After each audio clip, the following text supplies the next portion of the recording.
내가 누려왔던 모든 것들이. 이 세상을 살아가는 많은 사람들에게는 5가지 감각이라는 게 필요합니다. 시각, 청각, 미각, 후각, 촉각.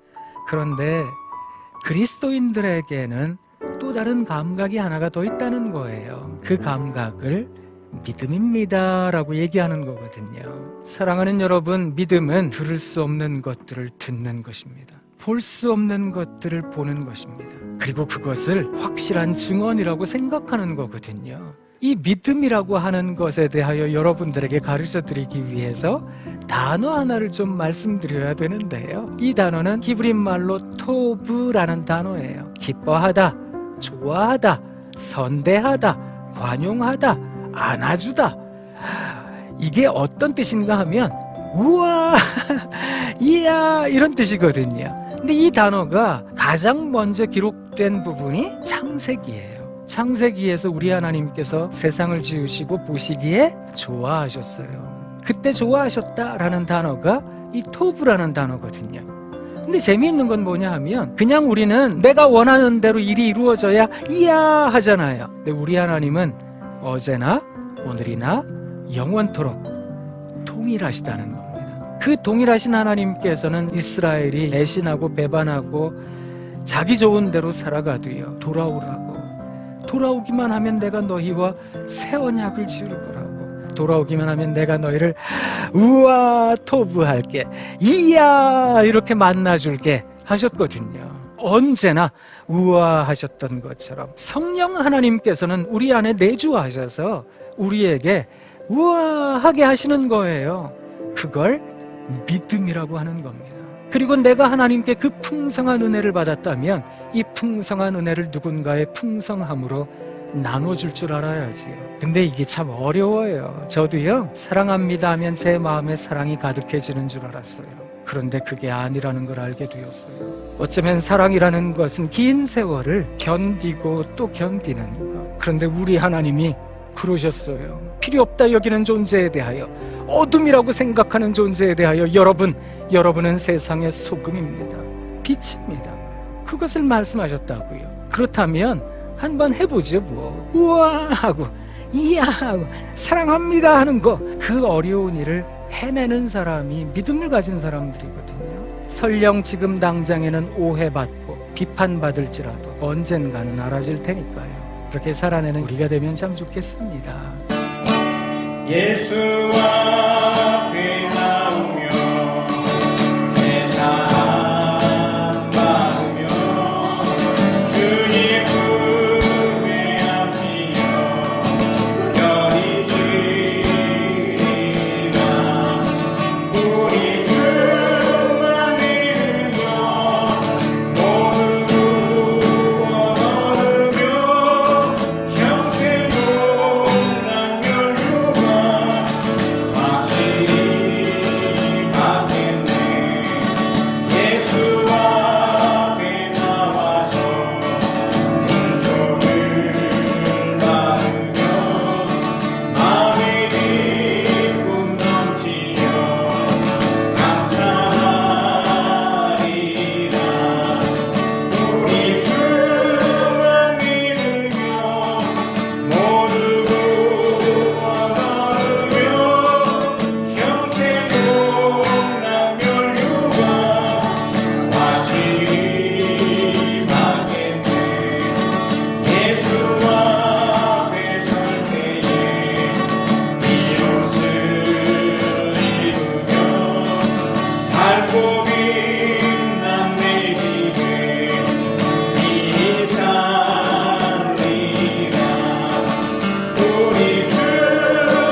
사랑의 아버지 하나님, 감사와 찬양을 드립니다.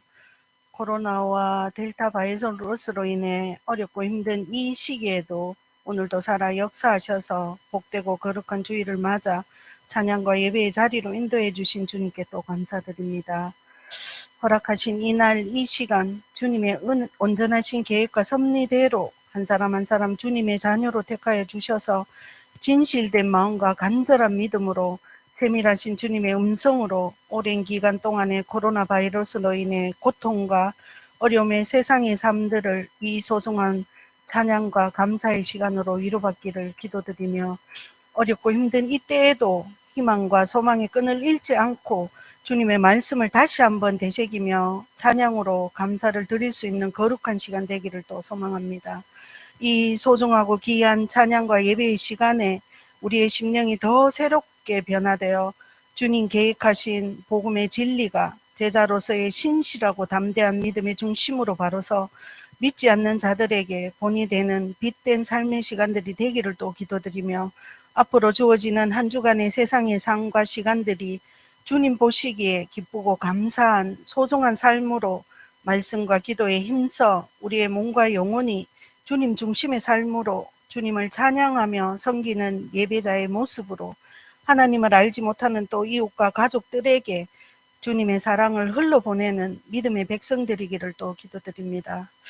사랑의 아버지 하나님, 코로나19 백신의 생산과 접종으로도 지난 1년간의 종잡을 수 없었던 우리의 삶들이 정상과 안정의 시간으로 또 나아가고 노력하고 있는 가운데 더 이상의 흔들림이 없이 정상의 시간들과 생활들로 돌아가기를 또 소망하며 기도드립니다. 아니하고 나태했던 우리 인간의 생각과 행동들이 주님의 말씀에 또 불순종의 모습일 때도 한없는 선하심과 인자하심으로 보살핌의 끈을 놓지 않는 주님께 또 감사드리며 십자가 보혈의 그 크신 주님의 사랑을 되돌아보며 우리 각자에게 주어진 십자가를 또 기쁘고 감사하게 지어 나아갈 수 있도록 선한 영향력으로 전파시키는 소중한 시간들이 되기를 기도드리며 하나님의 백성인 우리가 먼저 주님 앞에 말씀과 기도로 나아가 준비하는 소중한 믿음의 시간들이 되기를 또 기도드립니다. 사랑의 아버지 하나님, 무더웠던 여름의 시간들도 다 지나가고 주님의 섭리대로 결실의 계절 가을을 맞이하고 있는 가운데 있사옵나이다.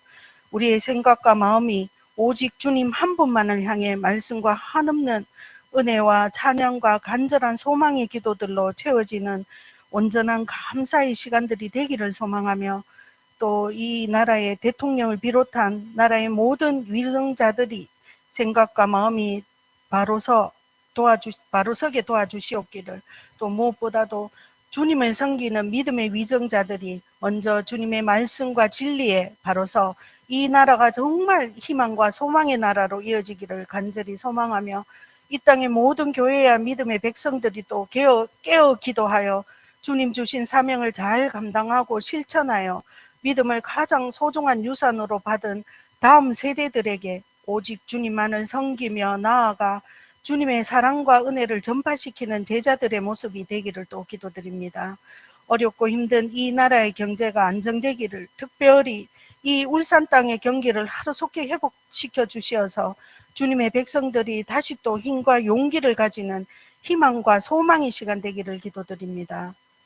사랑의 아버지 하나님, 허락하신 우리 대성교회를 기억하여 주시고 축복하여 주시어서 주님의 진리와 말씀만 온전히 세워지는 교회로, 주님 보내신 또 믿음의 백성들로 이 성전이 말씀과 찬양과 기도의 소리가 가득 차 넘치는, 또 나중은 심히 창대케 되는 부흥의 역사가 일어나 이 삼산 달동 지역과 오직 아직 주님을 알지 못하고 복음을 접하지 못한 가족과 이웃들에게 선한 영향력을 끼치는 주님 세우신 믿음의 교회로 바로 세워지기를 간절히 기도드립니다.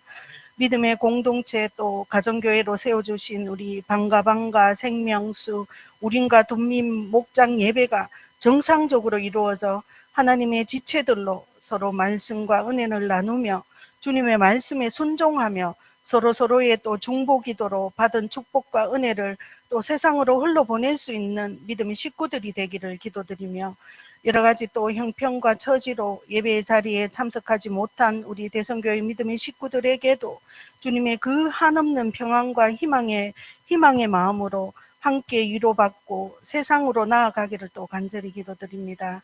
특별히 주님 주신 사명으로 해외 선교로 주님의 말씀을 증가하시는 우리 안기호, 박윤석, 대리 정기현 선교사님과 한병희 서지마 선교사님, 미랄 선교단에게도 함께하여 주시어서 이 코로나로 더 어렵고 힘든 형편에도 불구하고 선교사님과 도우는 손길들에게 더 굳건히 서게 해주시기를, 행하시는 선교사역에 모두 주님의 놀랍고도 크고 비밀한 일들이 세계 각곳에서 일어나 선교의 지경이 넓혀지기를 기도드립니다.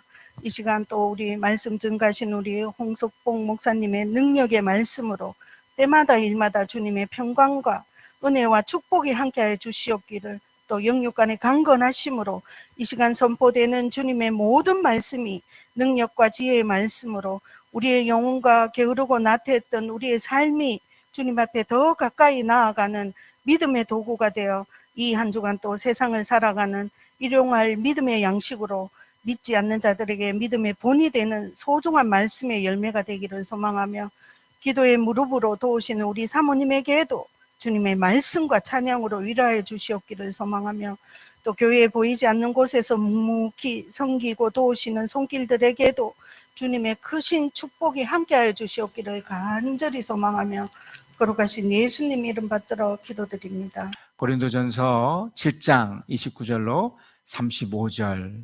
형제자매 여러분, 내가 말하려는 것은 이것입니다. 때가 얼마 남지 않았으니 이제부터는 안에 있는 사람은 없는 사람처럼 하고, 우는 사람은 울지 않는 사람처럼 하고, 기쁜 사람은 기쁘지 않은 사람처럼 하고, 무엇을 산 사람은 그것을 가지고 있지 않은 사람처럼 하고, 세상을 이용하는 사람은 그렇게 하지 않는 사람처럼 하도록 하십시오. 이 세상의 형체는 사라집니다. 나는 여러분이 염려 없이 살기를 바랍니다. 결혼하지 않은 남자는 어떻게 하면 주님을 기쁘게 해드릴 수 있을까 하고 주님의 일에 마음을 씁니다. 그러나 결혼한 남자는 어떻게 하면 자기 아내를 기쁘게 할 수 있을까 하고 세상 일에 마음을 쓰고 되므로 마음이 나뉘어 있습니다. 결혼하지 않은 여자나 처녀는 몸과 영을 거룩하게 하려고 주님의 일에 마음을 쓰지만, 결혼한 여자는 어떻게 하면 남편을 기쁘게 할 수 있을까 하고 세상 일에 마음을 씁니다. 내가 이 말을 하는 것은 여러분을 유익하게 하려는 그러는 것이지 여러분에게 올가미를 씌우려는 그러는 것이 아닙니다. 오히려 여러분이 품위 있게 살면서 마음에 헷갈림 없이 오직 주님만을 섬기게 하려는 것입니다. 저는 지금 계속해서 고린도 전서 또 후서를 이렇게 강해를 하면서 또 오늘은 또 성찬식과 연결을 하려고 하는데요. 여러분, 문제가 있으면 해결을 해야 되잖아요. 근데 우리는 그 해결을 하나님이 해주신다고 우리는 믿고 있습니다. 자, 그렇게 되면 우리는 그럼 아무것도 하지 않고 있어야 되는 건가요? 아니죠. 우리도 뭔가가 있는, 우리에게도 어떤 역할이 필요합니다. 제가 어릴 때 그 운동장에서 이렇게 축구를 하다가 그 학교 그 유리창을 깬 적이 있더랬습니다. 너무 무서워서 도망을 갔더랬는데 어떻게 이제 학교 측에서 이렇게 수소문 해서 걸렸어요. 그때 저희 부모님이 학교에 가셔서 양해를 구하시고 또 변상을 해주었던 기억이 있습니다. 원래 제가 가야 되잖아요. 그 문제에 대해서 아버지 어머니가 해결을 해주셨죠. 뭐 큰 돈은 아니었지만 변상을 해주고 또 이제 저를 대신해서 사과도 하고, 이게 중요하죠. 우리 하나님께서 당신의 일을 진행을 하시면서 우리가 겪고 있는 여러 가지 어려움들에 반드시 해결해 주시죠. 자, 그럴 때 그 과정 속에 있는 나 자신 어떻게 해야 될까요? 유리창을 깨고 도망갔던 내가 이거 어떻게 해야 됩니까? 도망가고 움츠리고 있나요? 이미 변상이 되고 해결이 됐잖아요. 그러니까 그 일에 대한 감사가 있어야겠죠. 그리고 또 할 수만 있으면 이후에는 또 이런 일이 일어나지 않도록 어떻게 하면 될까요? 조심하면 되죠. 하나님 우리에게 요구하는 게 그런 겁니다. 어려움이 있는 것은 어려움 때문에 너 이렇게 해서 너 끝장나 라고 하는 것이 아니고, 믿는 우리들에게는 그걸 통해서 하나님이 말씀하시는 게 있거든요. 뭔가 해결을 하기 위한 그 전 과정으로 이런 어려움을 준 것이기 때문에 우리는 그걸 통해서 알아라는 거죠. 내가 어떻게 이걸 도와주고 있고, 결국에는 하나님을 향해 감사하기를 원하시는, 하나님이 이렇게 하셨구나, 하나님이 이렇게 역사하셨구나, 이렇게 도와주셨구나 라는 것을 말했던 거죠. 우리가 지금 읽고 있는 이 고린도 교회에는 심각한 문제들이 몇 가지가 있었습니다. 첫 번째 문제는 이미 계속해서 보고 있는 성도들 간의 싸움이에요. 다툼이었습니다. 서로 이해해주지 못하고 그런 것으로 인해서 어떻게 됩니까? 싸우니까 이게 마음이 아프잖아요. 근데 이것이 이들만의 문제가 아니라 하나님과의 관계 속에서도 문제이기 때문에 하나님은 그걸 해결을 하시면서 이렇게 풀게 하면서 그 문제 속에 담당자인 우리들에게도 해결할 수 있도록 이렇게 도와주셔야죠. 또 하나의 문제가 뭐였느냐면 바로 어떤 부부 간에 또 결혼 생활에 있어서의 중요한 음행의 문제였더랬습니다. 바로 이제 이 문제가 이제 오늘 또 말씀 나눠드리는 연결이 되는데요. 먼저 우리가 보셔야 될 게, 결혼하지 않는 사람들 또는 안타깝게 또 과부로 지내는 분들에 대해서 말을 하고 있습니다. 우리가 9절을 한번 보겠습니다. 여러분 갖고 계신 성경 10장 9절에 보시면, 결혼하지 않는 사람들과 과부들에게 말합니다. 나처럼 그냥 지내는 것이 그들에게 좋습니다. 그러나 절제할 수 없거든 결혼하십시오. 욕정에 불타는 것보다는 결혼하는 편이 낫습니다 라고 말했습니다. 여러분, 이게 결혼의 문제, 또 한 사람과 한 여자의 그 사랑의 문제가 단순히 이 부분만 있는 것은 결코 아니죠. 그러나 즉 고린도 교회에서 이제 바울이 지적하고 싶었던 것이 어떤 음행의 문제였거든요. 그 문제로 인해서 더 크고 더 안 좋은 것들이 계속 터지기 때문에 이 바울은 그 부분을 지적을 하면서 해결하는 그 방식으로 우리의 역할을 어떻게 해야 되는가를 말해주면서 결혼을 얘기를 해요. 그러니까 우리의 연약성이기 때문에 얼마든지 한 남자 또 한 여자에 대한 그 사랑의 방식을 함부로 할 수 있는 개연성이 있거든요. 그래서 그걸 하지 못하도록 한 거죠. 그래서 그것이 결혼이라는 것으로 나타나지도록 했던 겁니다. 그러니까 음행이라는 것이 아주 심각한 문제이기 때문에 하나님 보실 때도 그렇고, 지금 그 당시 고린도 교회에서는 이 음행의 문제가 되지 않았더랬어요. 이미 대부분의 사람들이 우리 저번 주에 말씀드렸던 아포로디테라는 그 신전 속을 출입을 했었고, 또 문화 자체가 지금처럼 굉장히 오픈된 그 마인드잖아요. 오픈된 어떤 성적인 문화가 있었기 때문에 지금 우리나라 현실 속에도 간통죄가 폐지가 되고, 또 사랑하면 다 이게 불륜이 아닌 로맨스가 되는 시대이기 때문에, 그래서 결혼하지 않은 사람들에게서는 미리 이런 것들이 절제되지 않으면, 이런 것들이 이렇게 다뤄지지 않으면 결혼을 하는 것으로 이렇게 의견을 제시하고 있는 거죠. 더군다나 결혼한 사람일 경우에는 헤어지면 안 된다는 겁니다. 자, 그런데 헤어지는 경우가 있어요. 그게 바로 음행의 문제예요. 상대 쪽에서 음행의 문제가 탁 터지면, 지금 시대는 뭐 아무렇지 않을 수 있을지 몰라도, 고린도 그 당시 그 속에서도 아무렇지도 않을 수도 있을지 몰라도 아니었던 거죠. 음행 문제가 있을 때는 헤어질 수 있다는 겁니다. 자, 헤어질 수 있는 경우가 있는데 우리 15절을 한번 봅니다. 15절에 믿지 않는 남편은 그의 아내로 말미암아 15절. 그러나 믿지 않는 사람 쪽에서 헤어지려고 하면 헤어져도 됩니다. 믿는 형제나 자매가 이런 일에 얽매일 것이 없습니다. 하나님께서 여러분을 부르셔서 평화롭게 살게 하셨습니다. 자, 이게 이제 믿는 사람의 경우예요. 아까 음행의 문제가 1순위라고 그랬고요. 또 여러 가지 문제가 있을 수 있습니다. 한쪽에서 정신적인 문제가 있는 경우, 또 폭행이 있거나 정말 악의적으로 이 가정생활에 파탄이 일 정도로 하는 그런 사람들도 있어요.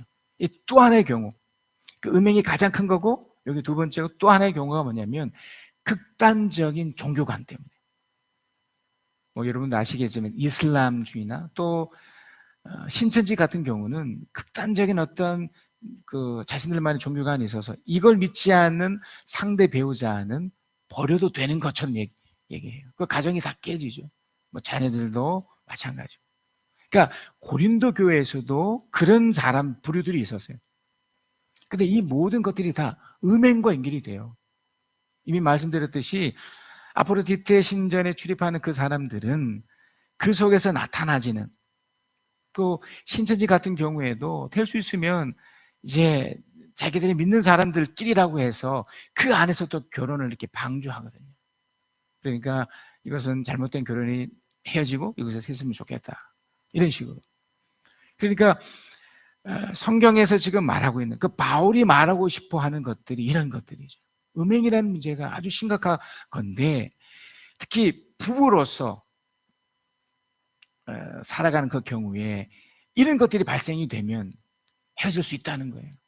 그러나 믿는 한쪽에서, 자 16절입니다. 16절. 그러나 믿지 않는 사람 쪽에서 헤어지려고 하면 헤어져도 됩니다. 믿는 형제나 자매나 이런 일 얽매일 것이 없습니다. 하나님께서는 여러분을 부르셔서 평화롭게 살게 하셨습니다. 그리고 16절이에요. 16절. 아내된 이여 그대가 혹시나 그대 남편을 구원할지 어찌합니까? 남편된 이여 그대가 혹시나 그대 이름을 구원할지 어찌합니까? 라고 말합니다. 그러니까 한쪽에서 이미 말씀드렸던 그 극단적인 종교관이 아닌 하나님 앞에서 정말 기도하고 오랜 기간이었지만 우리가 좀 전 영상에 봤던 것처럼 기다려주고 사랑해주고 그러면 구원받을 수 있다는 믿음으로 섬기는 거죠. 이런 경우는 또 다르죠. 그래서 본질은 헤어져서는 안 되지만 이런 여러 가지 악한 상황이 펼쳐졌을 때는 헤어져도 어쩔 수 없는 것으로 나타나는 것이 지금 성경이에요. 그러니까 지금 헤어지는 것을 결국 조장한 게 아니에요.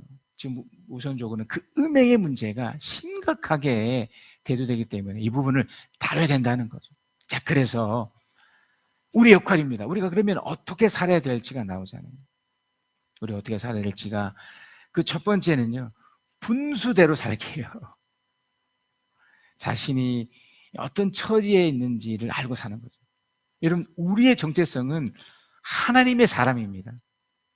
여기서 분수라는 말이 뭐 분수대에 물이 이렇게 올라오는 그 분수가 아니고 우리의 형편, 우리의 처지인데요.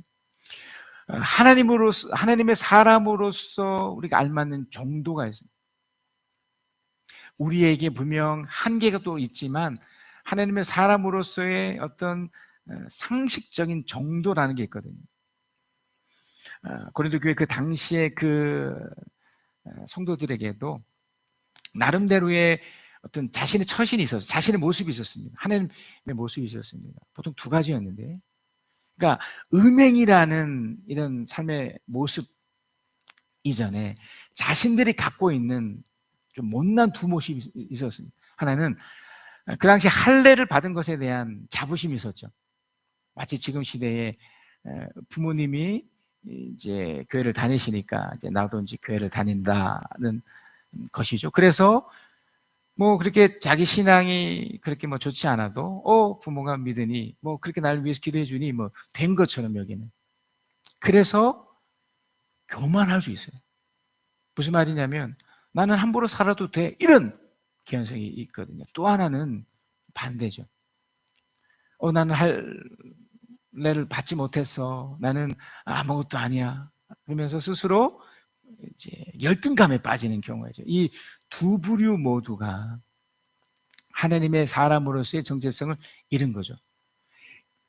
그러니까 이런 정체성이 바로 정립되지 않고 그러다 보니 그런 죄악들을 무분별하게 받아들이는 자기를 보게 되는 거예요. 그래서 여러분이나 저나 하나님의 사람들은 이런 것들을 이기기 위해서 또 이것을 또 방지하기 위해서 나의 역할은 어떻게 되는 거라고요? 자신의 신분에 맞게, 그러니까 자신의 처신대로 사는 것이라는 거예요. 그래서 오늘 보면 19절을 보면요, 이런 표현이 있습니다.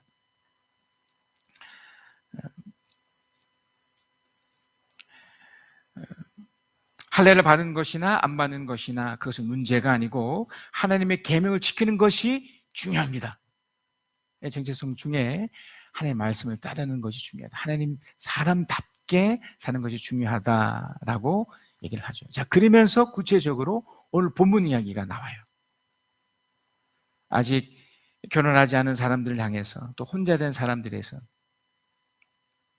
자, 지금 저는 이 내용을 쭉 읽으면서 현재 문제가 음행이라고 말씀드려요. 음행이 가장 강력한 문제인데 이거를 해결하는, 하나님께서 해결하는 방식으로 우리 역할을 제시하시면서 구체적인 예가 우리가 좀 전에 읽었던 29절에서 31절이에요. 자, 제가 한 번 더 읽겠습니다. 형제자매 여러분, 내가 말하려는 것은 이것입니다.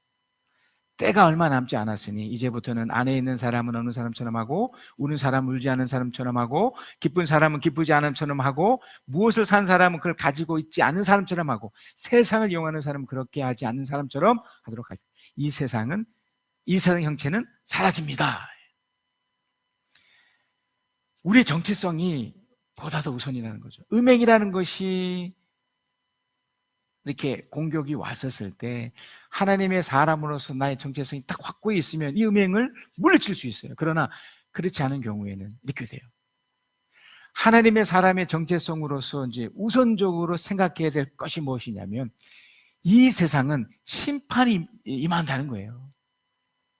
지금 바울이 지금 이 얘기를 하고 있는 거죠.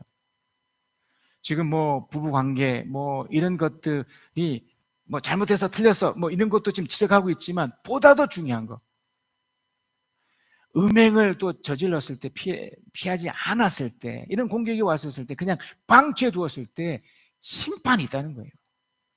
이걸 강조하려고 지금 이 이야기를 하는 겁니다.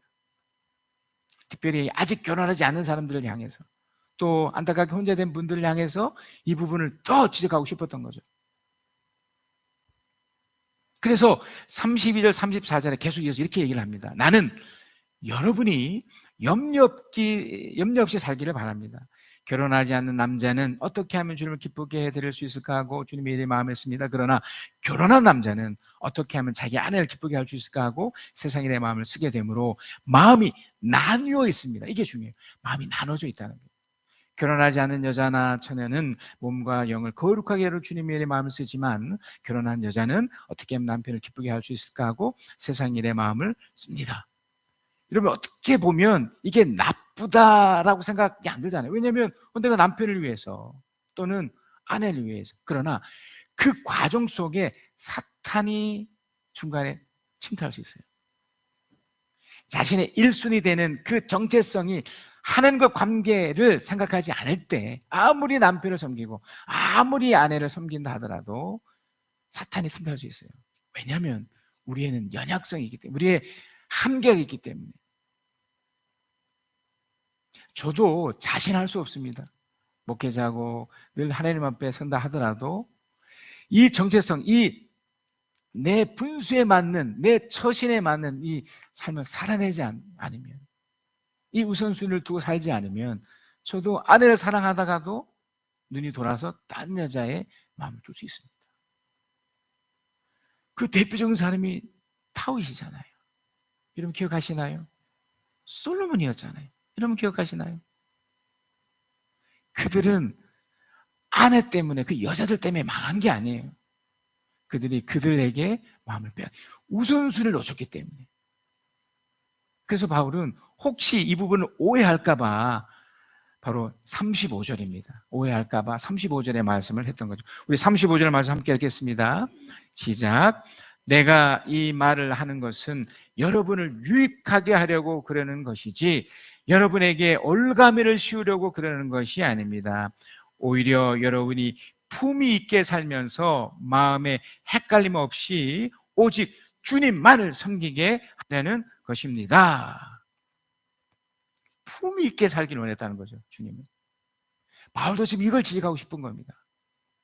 여러분, 사랑하는 아내를 사랑을 해야 되고 사랑하는 남편을 사랑해야 되고, 자, 그런데 우선순위인 이것을 놓치면 내 정체성 속에 하나님을 보다 더 사랑하고 섬기는 것을 못하면 이것이 안 돼요. 이걸 놓쳐서는 안 됩니다.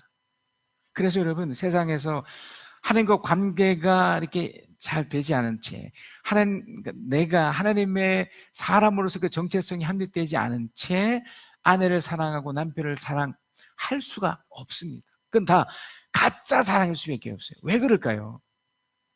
우리가 생각하는 하나님 없이 세상에서 사랑하는 이 모든 사랑은 결국에는 어떤 누군가를 만나고 어떤 시간이 지나면 지날수록 폭로가 돼요. 그게 가짜라는 거죠.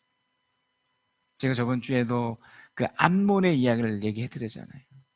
시간이 지나면 그게 마치 사랑처럼 보이지만 시간이 지나면 정말 아무것도 아닙니다.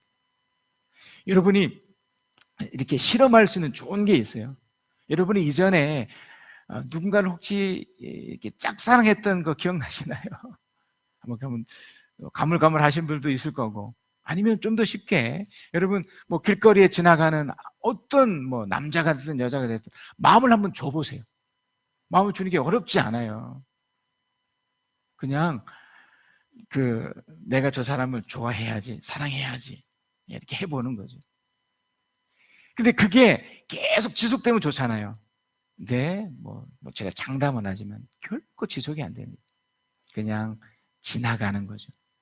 이 표현도 좀 죄송하지만 마치 쓰레기 같아요. 쓰레기를 우리가 쓰레기통에 이렇게 담잖아요. 처음에는 이렇게 담아요. 하지만 그것을 짊어지고 함께 사는 사람 없습니다. 왜 그럴까요? 쓰레기는 버려야 되니까. 가짜 사랑은요, 항상 우리에게 쓰레기처럼 이렇게 놓여져 있는, 이걸 버리지 않은 채 두기 때문에. 음행은 이와 같이 강렬하고 무서운 겁니다. 그래서 우선순위를 잘 설정해서 품위 있게 사는 것으로 우리에게 요구하는 겁니다. 혼자 사는 분들도 있습니다. 또 안타깝게 어쩔 수 없이 이렇게 혼자 되신 분도 있고요. 자, 우리 마지막인데요. 38절을 한번 읽어보십시다. 그러므로 자기 약혼녀와 결혼하는 사람도 잘하는 것이지만 결혼하지 않는 사람은 더 잘하는 것입니다. 아내는 남편이 살아있는 동안에는 그에게 매여 있습니다. 그러나 남편이 죽으면 자기가 원하는 사람과 결혼할 자유가 있습니다. 다만 주님 안에서만 그렇게 해야 할 것입니다. 그랬습니다. 그러니까 여러분, 이 내용을 전체로 쭉 이렇게 읽지 않으시면, 파편조를 읽으면 오해할 소지가 많은 내용들이 있어요. 그러니까 혼자 사는 것을 지금 부추기는 것이 아니에요. 여기서 말하는 것은 우선순위에서 하나님만 섬기는 것으로 인해서 이웃사랑까지 흘러가도록 말하는 것이고, 결혼은 너무 중요하고 필요한 건데 그런 절제되지 않은 그런 음행에 대한 이런 것을 다뤄지지 않은 채 해버리면 오히려 더 위험할 수 있다는 것을 말하고 싶은 거예요.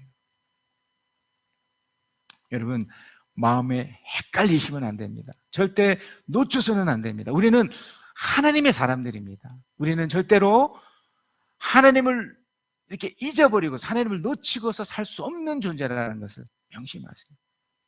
그렇지 않으면 우리 속에 수많은 쓰레기 같은 것들이 우리 속을 스쳐 지나가면서 또 우리에게 맡겨준 귀한 내 남편, 내 아내를 왜곡시키는 그런 어리석음에 빠질 수 있습니다.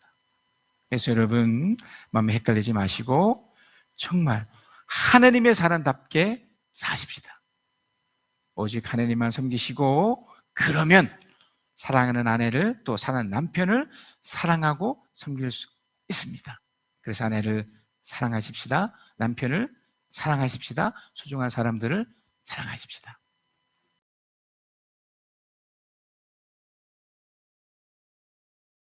마틴 루터라고 하는 청년 22살 때 무슨 일이 일어났냐면 잘 먹고 잘 살면 그거 아니겠어? 라고 살던 생각 없던 이 청년에게 갑자기 늘 떨어지는 벼락인데 그 벼락이 눈앞에서 자기 친구를 들이 때려버렸습니다. 사람 시커멓게 타 죽은 거예요. 졸지에 눈앞에서. 죽음이라고 하는 우리 일생에 뗄래야 뗄 수 없는 가장 중요한 주제가 갑자기 중요한 의미가 돼서 눈앞에 벌어진 거예요. 공포에 질려있는 그에게 벼락이 또다시 때리기를 시작하는데 그때 비로소 죽음이 눈앞에 떨어지니까 살려주세요. 나 살려만 준다면 이전처럼 살지 않겠습니다. 먹고 마시고 시집가고 장가가고 남과 시기 경쟁 질투해서 조금 성공한 것이 내게 무슨 의미가 있겠는가? 죽음은 끝인데 다른 건 다 몰라도 이것만은 알아야 했습니다. 나는 누구지 하는 겁니다. 창세기 3장 9절에 보면 죄를 저지르고 저주 가운데 떨어진 최초의 인류에게 하나님이 하신 첫 번째 질문입니다. 아담아 너 어디 있느냐? 라고 물으시는 말씀이에요. 쉽게 말하면 나는 누구지? 그런 겁니다. 내가 누군지를 모르는데 내가 뭐가 필요한지 어떻게 알겠어요? 내가 누군지를 모르는데 주님이 왜 필요하겠어요? 모든 사람이 죄를 범하였음에 하나님의 영광에 이를 수가 없다. 인류 누구도 스스로 하나님을 찾아갈 수 있는 자가 결코 없습니다. 여러분, 사람은 가치를 따라 살아가거든요. 하늘의 가치인지 땅의 가치인지. 평생을 예수를 믿는다고 말하면서도 여전히 우리의 생각은 굉장히 육적이고 보이지 않는 진리라든지 하는 거에 보다는 우리는 보이는 것에 반응하기 쉽습니다. 여러분, 홀로 계시는 시간에 주님이 너 지금 뭐하고 있냐? 거기서 나를 그대로 만나도 되겠니? 우리 모두가 다 믿는다고 말하면 이 질문 앞에 서야 돼요. 그래야만 십자가가 필요한 거예요. 나를 죄로부터 구원해 주시고 하나님의 심판으로부터 구원해 주셔서 영원히 하나님과 분리될 수밖에 없는 우리를 거룩한 하나님과 존재적인 죄인이 함께 한다는 건 불가능합니다. 여러분, 이 일을 가능케 하실 중간 다리가 되시기 위해서 빚을 다 갚아주시고 하나님과 영원히 임마누엘의 축복 안에 살도록 우리를 저 지옥에서 천국으로 건져주시기 위해서 오셨어요. 한번 따라합시다. 임마누엘, 하나님이 우리와 함께 하신다. 가장 최고의 기적이 뭐냐면 거룩하신 하나님이 육체를 입은 우리와 함께 영원히 함께 하시는 것입니다. 내 안에 오심으로 갈라디아서 2장 20절의 고백을 우리에게 이루어내시는 성령님이 하시는 일이 바로 이 일이단 말입니다. 내가 그리스도와 함께 십자가에 못 박혔나니 그런즉 이제는 내가 산 것 아니요 오직 내 안에 예수 그리스도께서 사신 것이라. 그때의 너의 백성을 지키는 위대한 천사장 미게알이 나타날 것이다. 그리고 나라가 생긴 뒤로 그때까지 없던 어려운 때가 올 것이다. 그러나 그때 그 책에 기록된 너의 백성은 모두 피하게 될 것이다. 그리고 땅속 티끌 가운데서 잠자는 사람 가운데서도 많은 사람이 깨어날 것이다. 그들 가운데서 어떤 사람은 영원한 생명을 얻을 것이며 또 어떤 사람은 수치와 함께 영원한 모욕을 받을 것이다. 지혜 있는 사람은 하늘의 밝은 빛처럼 빛날 것이고 많은 사람을 옳은 길로 인도하는 사람의 별처럼 영원히 빛날 것이다. 여러분, 오늘 아침에 주신 하나님의 말씀이에요. 우리 바이블 타임을 통해서 좀 다니엘서 우리 마지막 장까지 읽은 내용 중에서 제가 이제 성찬식과 또 연결을 하면서 또 오늘 이번 주간 주시는 그 말씀과 연결을 하면서 특별히 하나님의 사람으로 정체성이 세워지지 않을 때 하나님의 진노를 피할 수 없다는 겁니다. 하나님의 심판을 피할 수 없다는 거예요. 그래서 여러분, 이제 우리가 성찬을 이렇게 대할 겁니다.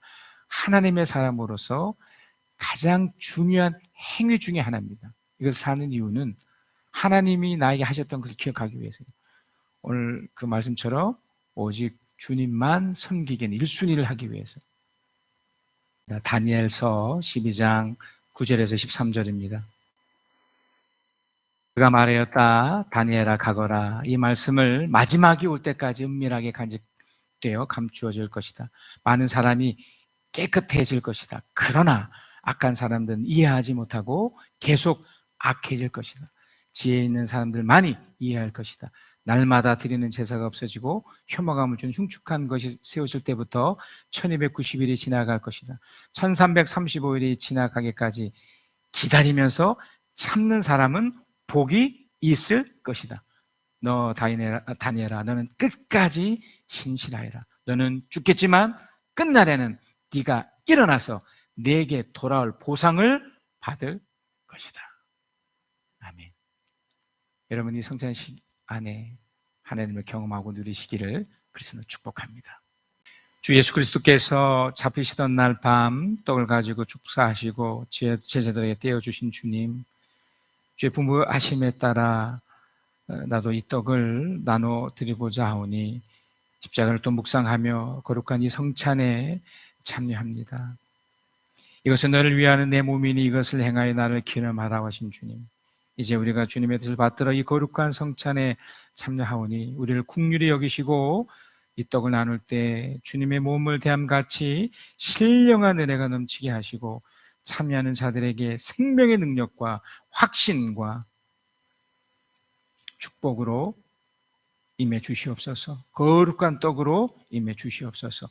예수 그리스도의 이름으로 기도합니다. 주님께서 식후에 잔을 가지사 축사하신 후에 제자들에게 주시며 이 잔을 나의 피로 새 언약이니 이것을 행하여 마실 때마다 나를 기념하라고 하신 주님, 우리가 이 시간 이 잔을 대할 때 주님의 생명과 더욱 연합되는 복된 시간 되게 해 주시옵소서. 내 살을 먹고 내 피를 마시는 자는 영생을 가졌고 마지막 날에 내가 다시 그를 살리겠다고 말씀하신 주님, 이제 이 잔을 통하여 우리가 주님의 사랑에 더욱 깊이 임하게 해주시고 이 피에 참여함으로 생명에 이루고자 하오니 이 예식을 통해 더욱 큰 은혜 내려 주시옵소서. 우리를 죄악에서 지켜주시고 더욱 힘을 얻게 해주시며 주의 죽으심을 오실 때까지 증거하는 하나님의 사람들 되게 하여 주시옵소서. 예수 그리스도의 이름으로 기도합니다. 이에 그들이 참여하고 감람산으로 나아가니라. 아멘. 모든 것이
사랑의 하나님, 모든 것이 은혜입니다. 우리를 축복하셔서 또 성찬에도 참여하게 하시고 또 귀한 말씀을 듣고 이 땅에서 최선으로 주님만을 섬기며 살게 해주셨고 또 그렇게 살 때 또 소중한 사람들을 더 사랑할 수 있게 해주심을 감사합니다. 오늘 이 예배에 참여하신 귀한 분들 또 영상으로나마 참여하신 하나님의 사람들 주께서 축복해 주셔서 귀한 말씀을 담아 항상 주님을 사랑하고 소중한 이웃을 사랑하는 그런 사람들 되게 하여 주시옵소서. 지금은 우리 주 예수 그리스도의 은혜와 아버지 하나님의 크신 사랑하심과 우리 주 성령 하나님의 위로하심, 교통하심, 함께 하심이 주의 말씀을 듣고 깨닫고 악한 것을 끊고 오직 주님만 섬기며 또한 귀한 하나님의 사람들을 사랑하고 섬기기로 작정하고 이렇게 살아가는 하나님의 사람들 위해 지금 영원까지 함께 계실지어다. 아멘. 은혜였소.